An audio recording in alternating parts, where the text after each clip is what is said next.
So today we are going to start a few topics that are process capability analysis, PCA, measurement system analysis, design and analysis of experiment. So these are the three topics, small topics that are given in your syllabus of Unit 2.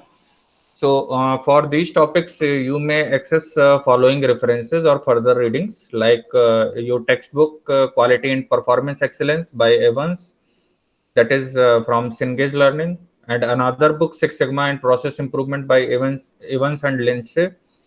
Next is Operations Management book by Hedger, and these are some of the blogs that you may access, or you may also access the wiki sources and other Google sources. Okay. So I am going to start first the process capability analysis. After that, I will discuss about the measurement system analysis, and after that, I will discuss about the design and analysis of experiment. Okay. So first is the process capability analysis. तो देखिए what is process capability analysis?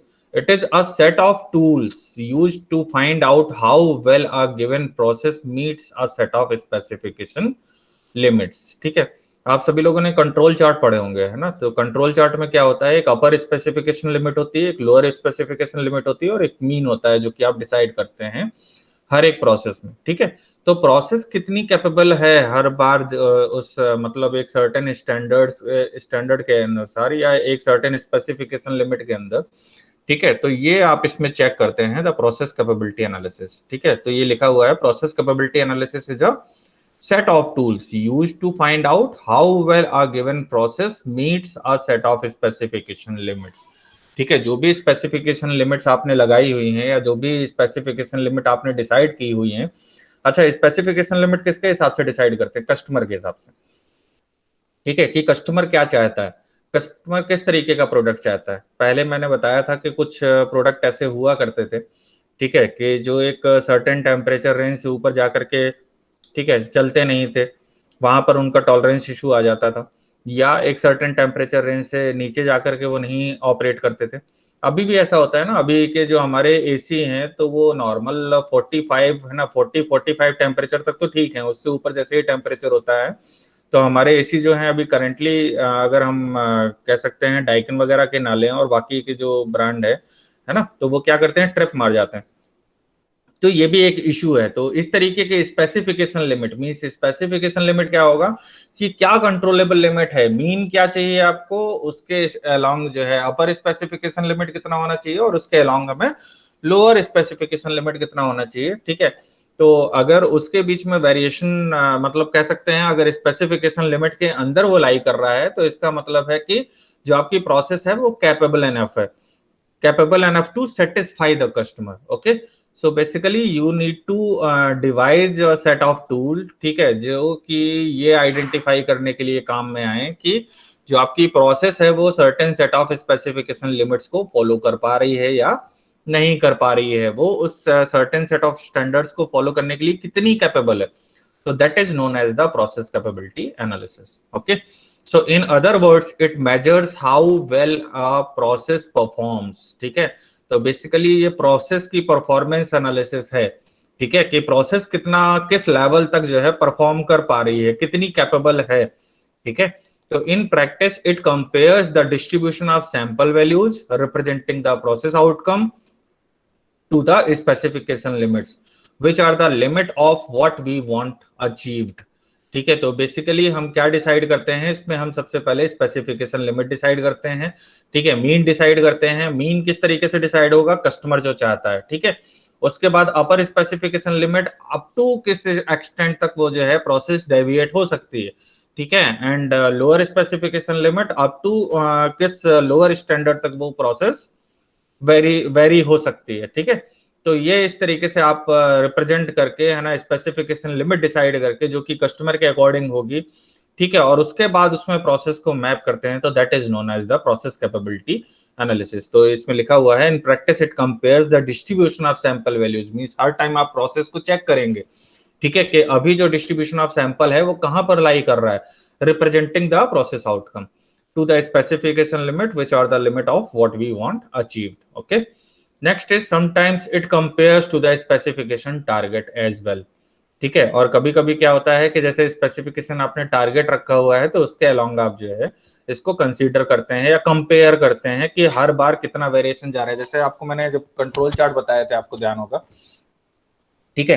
तो कभी कभी ऐसा होता है कि सारे के सारे जो भी सैंपल हैं वो अपर स्पेसिफिकेशन लिमिट पे ही लाई कर रहे हैं, सारे के सारे सैंपल जो है वो लोअर स्पेसिफिकेशन लिमिट में ही लाई कर रहे हैं।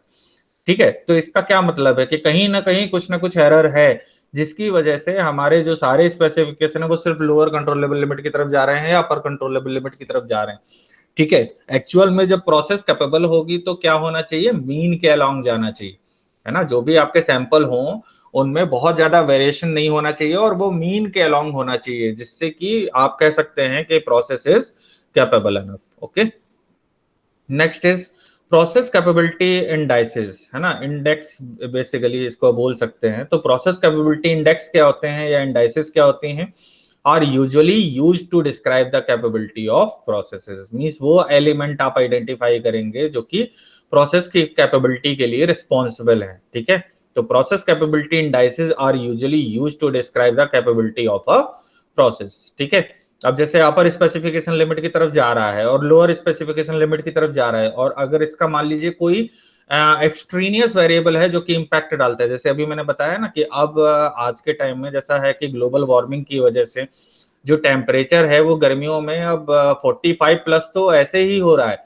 ठीक है। तो इसका क्या मतलब है कि जो स्पेसिफिकेशन लिमिट है तो इसका मीन्स उस जो एसी है पर्टिकुलर उसको ऑपरेट करने के लिए हमेशा 45 डिग्री से ऊपर की कंडीशन मिल रही है। और एक्चुअल में तो ऐसा नहीं था। जब वो डिजाइन किया गया था वो किस हिसाब से डिजाइन किया गया था कि वो मान लीजिए 40 प्लस अगर टेम्परेचर होता है तो उसके हिसाब से वो क्या करेगा, रूम टेम्परेचर पर सेट कर देगा या 16 डिग्री सेल्सियस माइनस तक ले जा सकता है। ठीक है। तो उस तरीके से आपको जो है डिसाइड करना है ना, कि कितना मीन्स एक तरीके से वो पैरामीटर आपको आइडेंटिफाई कर रहे हैं करने हैं जो कि कैपेबिलिटी के लिए रिस्पॉन्सिबल हैं।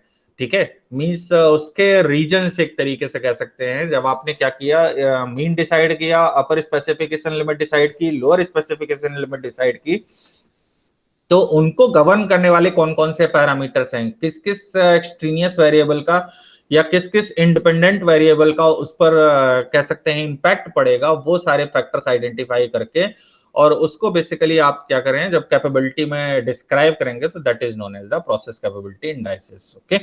So there are a number of different process capability indices and whether you calculate one or all may depend on your analysis needs। तो बेसिकली ये जो पैरामीटर्स हैं, जैसे हम लोग क्या करते हैं, y is equal to M X plus C, है ना। तो एम एक्स क्या है, जहां पर m आप कह सकते हैं ना जो स्ट्रेट लाइन की इक्वेशन होती है, तो बेसिकली उसमें क्या होता है, स्लोप आप देखते हैं, है ना, और एट्रीब्यूट देखते हैं, इसके अलावा आप जो है वेरिएबल देखते हैं। तो वेरिएबल देखिए तो एक होता है डिपेंडेंट वेरिएबल और एक होता है इंडिपेंडेंट वेरिएबल। डिपेंडेंट वेरिएबल क्या हो गया, y किस पर डिपेंड कर रहा है, x पर। ठीक है। तो अगर एक ही वेरिएबल लिया है तो ये तो आपका जो इंडाइस है वो क्या है, जो पैरामीटर आप कंसीडर कर रहे हैं वो सिर्फ एक ही कर रहे हैं। ठीक है। या एक से ज्यादा भी कर सकते हैं। आप देखिए ना जो पॉलिनोमियल इक्वेशन होती हैं या जो आप कह सकते हैं मल्टी वेरिएबल इक्वेशन होती हैं, ठीक है, तो यही लिखा हुआ है, there are a number of different process capability indices. ठीक है। किसी भी प्रोसेस को गवर्न करने वाले there are a lot many factors. जैसे डिमांड, कंज्यूमर की डिमांड को अगर हम देखें तो कंज्यूमर की डिमांड कई सारे फैक्टर्स पर डिपेंड करती है ना। ठीक है। लेकिन जब हम कैलकुलेट करते हैं या आइडियल सिचुएशन में जब हम कैलकुलेट करते हैं तो किससे कैलकुलेट करते हैं, हम प्राइस से कैलकुलेट करते हैं। ठीक है। डिमांड वर्सेस प्राइस का हम ग्राफ निकालते हैं। तो इसी तरीके से डिपेंड करता है कि जब आप इंडाइसेस ले रहे हैं, इंडेक्सेस ले रहे हैं, तो बेसिकली आप कौन कौन से पैरामीटर कंसीडर कर रहे हैं, कितने पैरामीटर कंसीडर कर रहे हैं, तो that on all totally depends on your analysis. Okay. तो लिखा हुआ है वेदर यू कैलकुलेट वन और all may depend on your analysis needs. Means आपको किस लेवल की एनालिसिस करनी है इसके ऊपर डिपेंड करता है। अब ये आप किस हिसाब की एनालिसिस करेंगे ये जो कस्टमर आपको बताएगा, है ना। अगर कस्टमर डिमांड कर रहा है कि सारे फैक्टर, जैसे देखिए अब आजकल क्या है, क्वालिटी फोकस एरा है, पहले कॉस्ट फोकस एरा हुआ करता था। तो कस्टमर का सिर्फ एक कंसर्न था, कॉस्ट कम कर दो, जिसकी कॉस्ट सबसे कम लगेगी और सेम प्रोडक्ट मिलेगा वो वहां पर जाकर के ले लेगा। ठीक है। क्वालिटी नहीं देखेगा। ठीक है। लेकिन आज के टाइम में क्या है, क्वालिटी, वैल्यू, कस्टमाइजेशन और मतलब बहुत सारे पैरामीटर्स हैं जो कि आपको कंसीडर करने पड़ते हैं। ठीक है। क्वालिटी में और lot many specifications are there, है ना। जब आप फोन लेते हैं या कार लेते हैं तो क्या करते हैं, माइलेज भी देखते हैं और उसमें जो है स्पेसिफिक सेफ्टी रेटिंग भी देखते हैं। ठीक है, और भी बहुत सारे पैरामीटर्स देखते हैं, है ना। तो जो अगर मान लीजिए कस्टमर बहुत सारे पैरामीटर्स कंसीडर कर रहा है और आप सिर्फ एक पैरामीटर लेकर के और कार बना दो, तो क्या वो चलेगी? नहीं होगा, है ना। तो बेसिकली है क्या कि जब प्रोसेस कैपेबिलिटी इंडाइसेस आप डिसाइड करते हैं, तो इंडाइसेस किसके बेसिस पर डिसाइड करेंगे? Based on the customer requirement.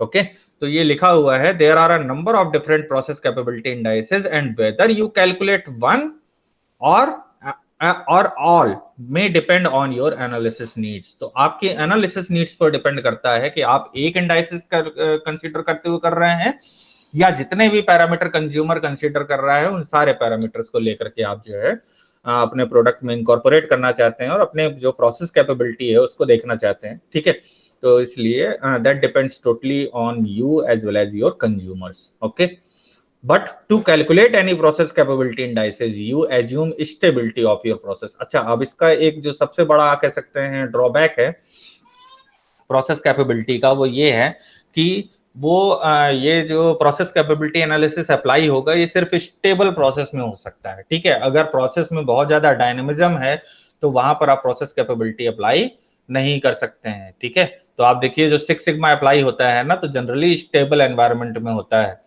ठीक है, अगर अनस्टेबल एनवायरनमेंट है, डायनामिज्म बहुत ज्यादा है, तो वहां पर सिक्स सिग्मा आप अप्लाई कर पाना थोड़ा सा आपके लिए पॉसिबल नहीं हो पाएगा। ठीक है, तो लिखा हुआ है, but to calculate any process capability indices you assume stability of your process.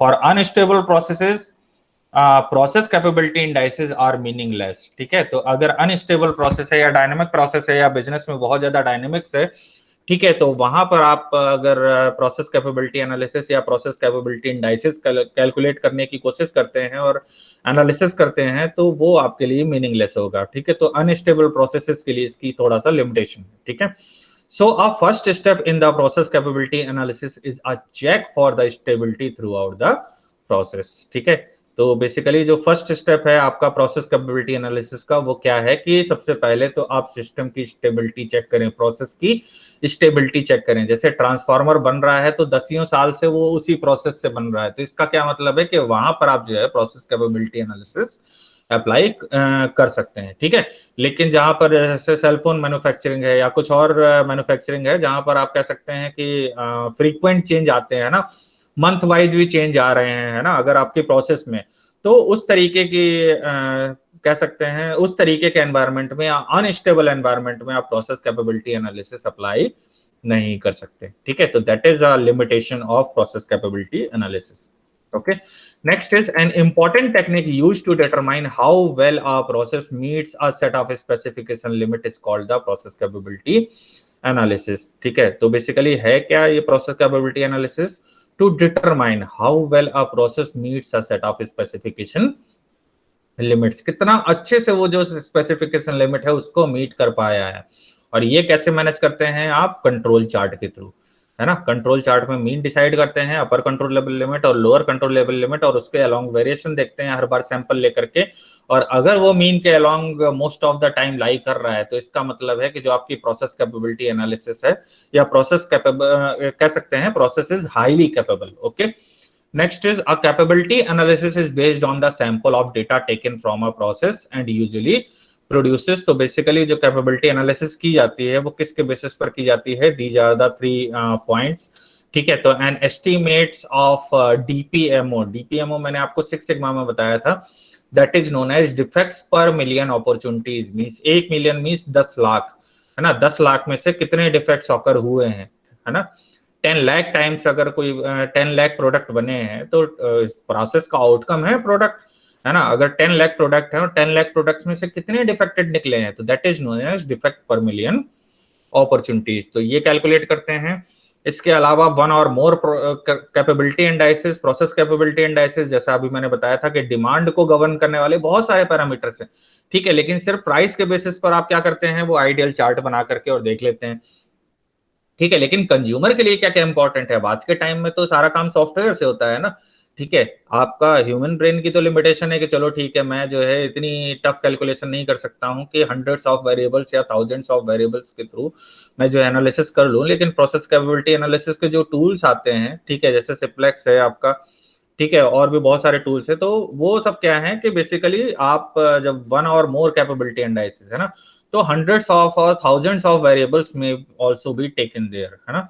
तो वन और मोर कैपेबिलिटी इंडाइसेस, तो जितने भी कैपेबिलिटी इंडाइसेस हैं जो भी कस्टमर डिफाइन कर रहा है, उन सारे कैपेबिलिटी इंडाइसेस को आप क्या करेंगे, कंसीडर करेंगे। Okay, and last is the an estimate of sigma quality level eight which the process operates. और उसके बाद क्या करेंगे, जो सिग्मा क्वालिटी लेवल है वो डिसाइड करेंगे कि अभी जो हमारी प्रोसेस है वो किस लेवल पर लाई कर रही है। सिग्मा लेवल किस तरीके से डिसाइड करेंगे, ये रहा चार्ट, है ना, managing up the sigma scale. तो किस तरीके से डिसाइड करेंगे, ये देखिए, सिग्मा लेवल 1 मींस क्या है, 30.9% गुड, मींस कितना डीपीएमओ निकल रहा है, डिफेक्ट पर मिलियन अपॉर्चुनिटी कितना निकल रहा है, 10 लाख में से 6,91,462, मींस 69.1% बैड, है ना, जो कि रेयरली ही कुछ कंपनीज का होता है। मे बी जो कंपनीज लाई करती है ना वो यहाँ 4 या 5 सिग्मा पर, और कुछ कुछ कंपनीज जैसे अब मैंने बताया ना कि बिस्किट है, और बिस्किट में आप क्रीम लगा रहे हैं, ठीक है, तो क्रीम पोर हुई है या नहीं हुई है, या उल्टे साइड में हुई है,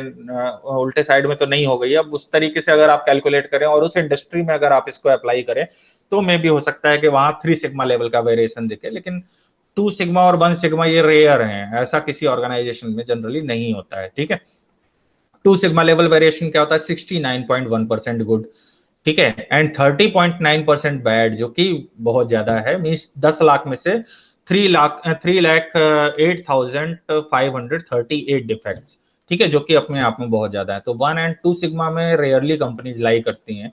ठीक है, तो बेसिकली आपको क्या देखना है, an estimate of the sigma quality level eight which the process operates, है ना। तो अभी हमारी जो करंट में प्रोसेस है वो कहां पर लाई कर रही है, और उसके बाद उसके असाइनेबल कॉजेस क्या है वो आइडेंटिफाई करते हैं।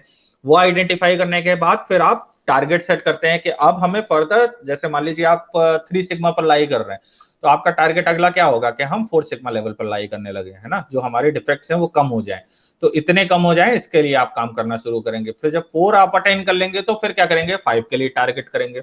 जब 5 अटेन कर लेंगे तो किसके लिए टारगेट करेंगे, 6 के लिए टारगेट करेंगे। ठीक है, तो 3 सिग्मा लेवल क्या होता है, 93.3% गुड एंड 6.7% बैड, मींस अगर डिफेक्ट पर मिलियन अपॉर्चुनिटी देखें तो वो कितना होगा, 10 लाख में से 10 लाख में से 66,807 डिफेक्ट्स। ठीक है, तो यहां पर मैंने जैसे बताया ना कि कुछ कंपनीज हैं जो कि एग्जिस्ट करती हैं, लेकिन ये भी ज्यादा ही डिफेक्ट लेवल है। ठीक है, अब next is the 4th sigma level, तो व्हाट इज दैट, 99.38% डिफेक्ट, वो 99.38% गुड, है ना, मींस जो डिफेक्ट होगा वो कितना होगा, 0.62%। तो अगर 10 लाख में से 10 लाख में से देखें कि कितने डिफेक्ट्स आएंगे, तो वो होगा 6,210 डिफेक्ट्स।